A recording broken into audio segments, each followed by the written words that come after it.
In 1980, there were 119,000 farms in Iowa. As of 2013, there were 89,000.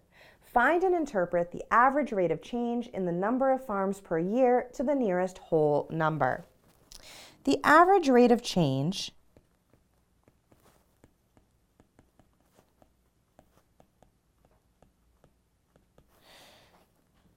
will be the difference in the number of farms divided by the difference in years. And so we'll subtract. In the numerator, we have 89,000 minus 119,000, and we'll be careful to subtract in the same order in the denominator. The year that corresponds to 89,000 is 2013, so we have 2013 minus 1980 in the denominator.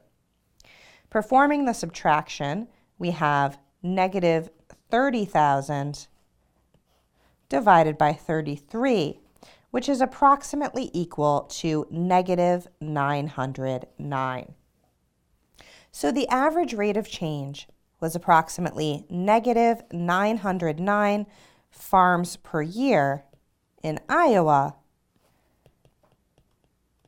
which means that on average, the number of farms decreased by 909 each year in Iowa between the years 1980 and 2013.